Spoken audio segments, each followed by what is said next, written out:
بسم اللہ الرحمن الرحیم۔ اعوذ باللہ من الشیطان اللعین الرجیم۔ بسم اللہ الرحمن الرحیم۔ نحمدہ ونصلی علی رسولہ الکریم وآلہ الاطہار۔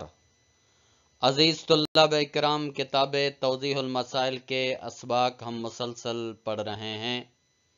جن اسباق میں سے آج ہم سبق نمبر 198 شروع کر رہے ہیں کہ جس کا عنوان حیوان کو ذبح کرنے کی شرائط ہے۔ حیوان کو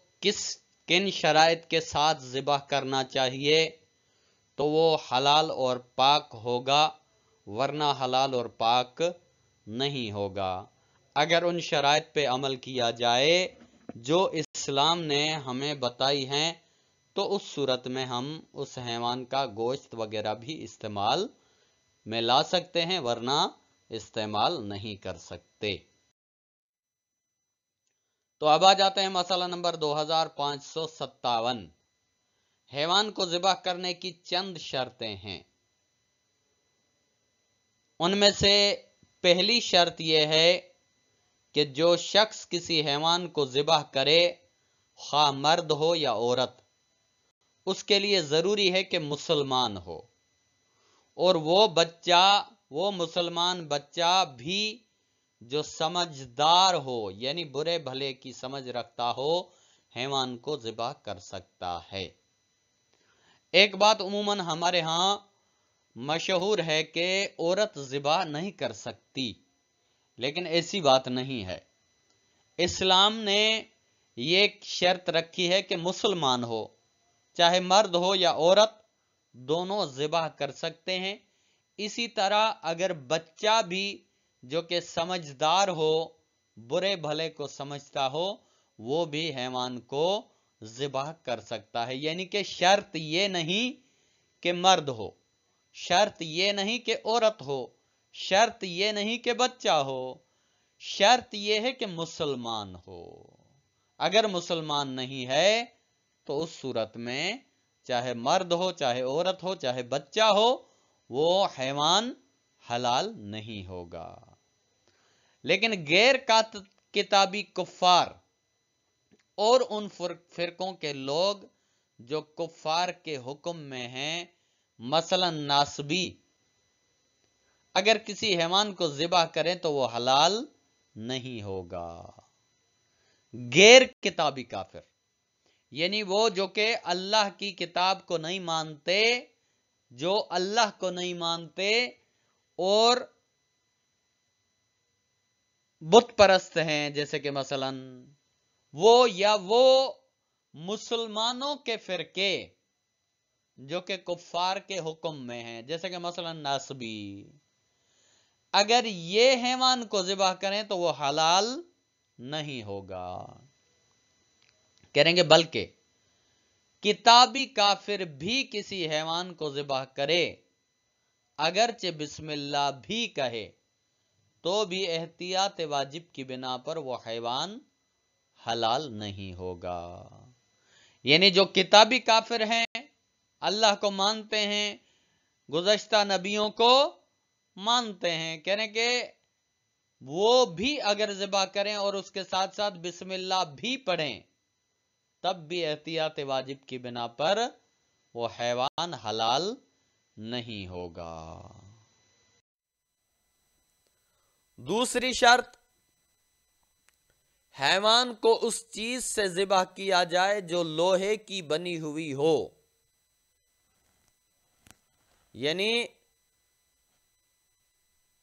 چھری وغیرہ جو کہ حیوان کو ذبح کرنے کے لیے استعمال کی جاتی ہے، وہ لوہے کی ہونی چاہیے۔ لیکن اسٹیل کے چاقو سے احتیاط واجب کی بنا پر ذبح کرنا کافی نہیں ہے۔ کہیں گے اگر اسٹیل کا چاقو استعمال کیا جائے، اسٹیل کی چھری استعمال کی جائے، تو احتیاط واجب کی بنا پر یہ کافی نہیں ہے۔ لیکن اگر لوہے کی چیز دستیاب نہ ہو تو اسے ایسی تیز چیز مثلاً شیشے اور پتھر سے بھی ذبح کیا جا سکتا ہے جو اس کی چاروں رگیں کاٹ دے۔ کریں گے مثلاً کسی جگہ لوہے کی چھری جو ہے، لوہے کی چیز جو ذبح کرنے والی وہ میسر نہ ہو، دستیاب نہ ہو، تو ایسی صورتحال میں ایسی کوئی تیز چیز جو حیوان کی چاروں رگیں جو ہیں وہ کاٹ دے، اس کے ذریعے سے ذبح کیا جا سکتا ہے۔ جیسے مثلاً شیشے کا کوئی ٹکڑا یا پتھر کا کوئی ایسا تیز نوکدار ٹکڑا کہ جس کے ذریعے سے رگیں کٹ جائیں، تو اس صورت میں ذبح ہو جائے گا۔ اگرچہ ذبح کرنے کی ضرورت پیش نہ آئی ہو، کہہ رہے ہیں کہ اگرچہ اسے ذبح کرنے کی ضرورت پیش نہ بھی آئی ہو تو اس صورت میں ان چیزوں کے ذریعے سے اس کی رگیں کاٹ کر اس کو حلال کیا جا سکتا ہے۔ تیسری شرط، ذبح کرتے وقت حیوان رو بقبلہ ہو، یعنی جب حیوان کو ذبح کیا جائے تو حیوان کا رخ جو ہے وہ قبلے کی طرف ہونا چاہیے۔ حیوان کا قبلہ رخ ہونا، خواہ وہ بیٹھا ہو یا کھڑا ہو، دونوں حالتوں میں ایسا ہو جیسے انسان نماز میں قبلہ رخ ہوتا ہے۔ کہہ رہے کہ مثلا بیٹھے بیٹھے کو اگر ذبح کیا جائے یا کھڑے کو ذبح کیا جائے یا لٹا کر ذبح کیا جائے تو اس کا اسی طرح ہے جس طرح انسان نماز میں قبلہ رخ کھڑا ہوتا ہے۔ یعنی کہ مثلا اگر بیٹھا ہو تو اس کا چہرہ جو ہے وہ قبلے کی طرف ہو، کھڑا ہو تو بھی اس کا چہرہ قبلے کی طرف ہونا چاہیے۔ لیکن اگر حیوان دائیں طرف یا بائیں طرف لیٹا ہو تو ضروری ہے کہ حیوان کی گردن اور اس کا پیٹ قبلہ رخ ہو۔ یعنی جس طرح سے عموماً ہمارے ہاں حیوان کو ذبح کیا جاتا ہے کہ لٹا کر اسے ذبح کیا جاتا ہے، تو اس صورت میں کہہ رہے ہیں کہ اگر لیٹا ہوا ہو تو اس صورت میں اس کا پیٹ اور اس کی گردن اور اس کے ہاتھ پاؤں اور یہ جو ہے وہ قبلہ کی طرف ہونا چاہیے، اور منہ کا قبلہ رخ ہونا لازم نہیں ہے۔ یعنی جو سامنے والا منہ کا حصہ ہے اس کا قبلہ رخ ہونا لیٹے ہوئے ہونے کی صورت میں لازم نہیں ہے، بلکہ اس کی جو گردن ہے وہ صرف قبلہ کی طرف ہو، اس کا پیٹ قبلہ کی طرف ہو، ہاتھ پاؤں قبلہ کی طرف ہو، کافی ہے۔ اور جو شخص جانتا ہو کہ ذبح کرتے وقت ضروری ہے کہ حیوان قبلہ رخ ہو، اگر وہ جان بوجھ کر اس کا منہ قبلے کی طرف نہ کرے تو حیوان حرام ہو جاتا ہے۔ کہیں گے مثلا کوئی یہ جانتے ہوئے کہ حیوان کے ذبح کے لیے یہ شرط ہے کہ حیوان قبلہ رخ ہونا چاہیے، یہ جانتے ہوئے بھی اس نے حیوان کا قبلہ رخ نہیں کیا حیوان کو، تو اس صورت میں اگر وہ قبلہ سے ہٹ کر اسے ذبح کر دیتا ہے تو وہ حیوان حرام ہو جائے گا، وہ حلال نہیں ہوگا۔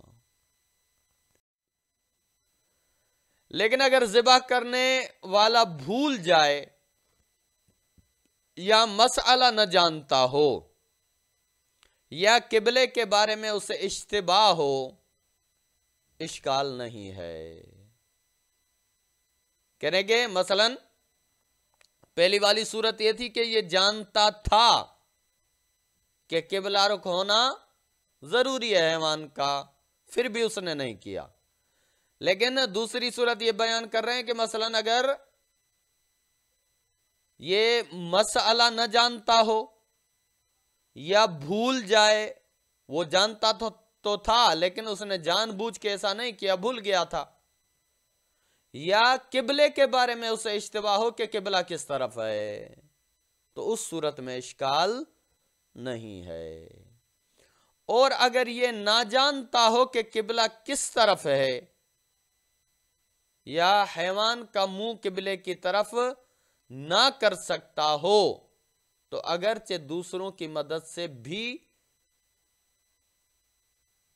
ناممکن ہو اس صورت میں کہ جانور بگڑیل ہو یا کنویں یا گڑھے میں گرا ہو اور اس کو ذبح کرنا ضروری ہو، تو جس طرف بھی رک کر کے ذبح کر دے اشکال نہیں ہے۔ کہنے گے مثلا وہ قبلے کو جانتا نہیں ہے کہ قبلہ کس طرف ہے، کہ جس طرف قبلے کے اس کا حیوان کا منہ قبلے کی طرف کرے، یا تو قبلے کو تو جانتا ہے لیکن حیوان کا منہ جو ہے وہ قبلے کی طرف نہیں کر سکتا، ایسی کوئی صورتحال ہو کہ قبلے کی طرف منہ اس کا نہیں کر سکتا، اگرچہ دوسروں کی مدد سے بھی ناممکن ہو، یعنی کہ مثلا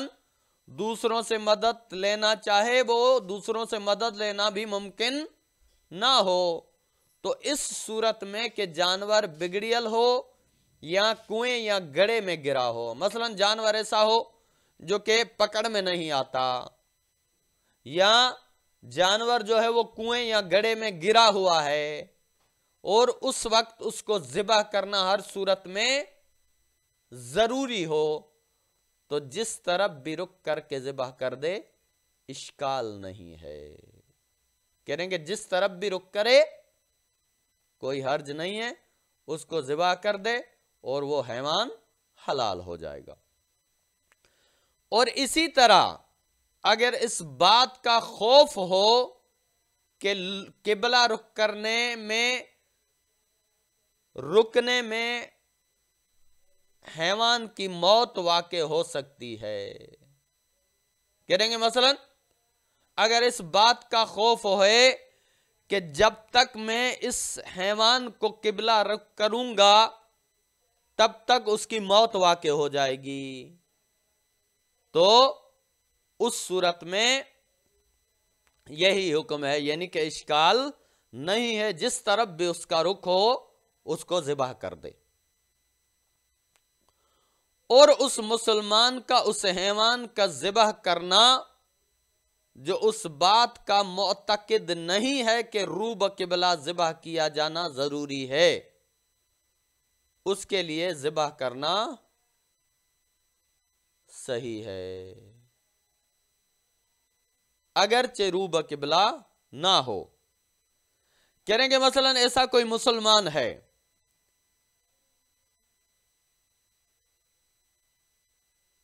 جو یہ اعتقاد نہیں رکھتا کہ حیوان کو رو بقبلہ ذبح کرنا ضروری ہے، اس اعتقاد کو وہ نہیں رکھتا، یہ اعتقاد یہ عقیدہ نہیں رکھتا، اس کے لیے ذبح کرنا صحیح ہے، اگرچہ رو بقبلہ نہ بھی ہو۔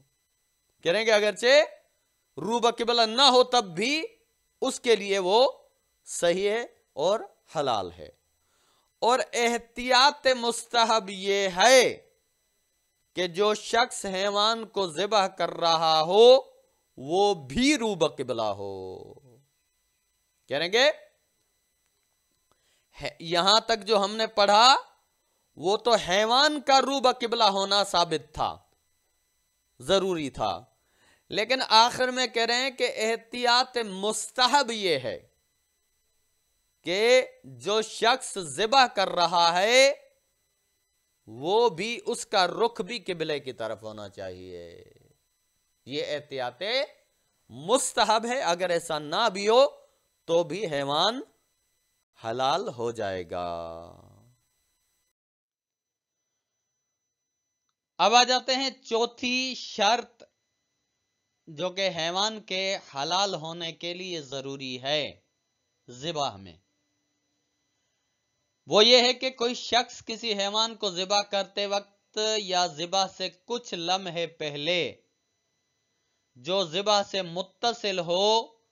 ذبح کرنے کی نیت سے خدا کا نام لے،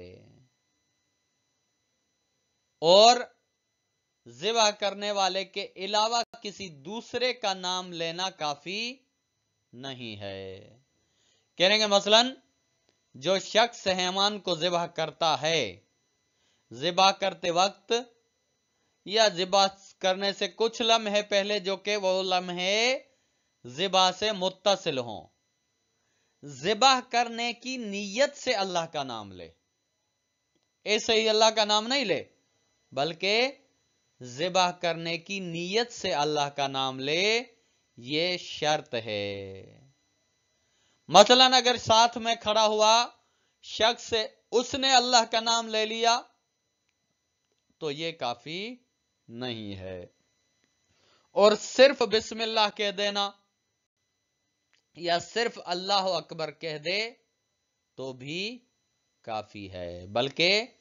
اگر صرف اللہ کہہ دے تب بھی کافی ہے، اگرچہ احتیاط کے خلاف ہے۔ صرف اللہ کہنے نا کافی تو ہے لیکن احتیاط کے خلاف ہے، اور اگر ذبح کرنے کی نیت کے بغیر خدا کا نام لے یا مسئلہ نہ جاننے کی وجہ سے خدا کا نام نہ لے تو وہ حیوان پاک نہیں ہوتا۔ کہیں گے مثلا مسئلہ نہیں جانتا کہ اللہ کا نام لینا ہے یا نہیں لینا، یا نام اللہ کا تو لیا ہے لیکن ذبح کی نیت سے نہیں لیا، تو اس صورت میں وہ حیوان پاک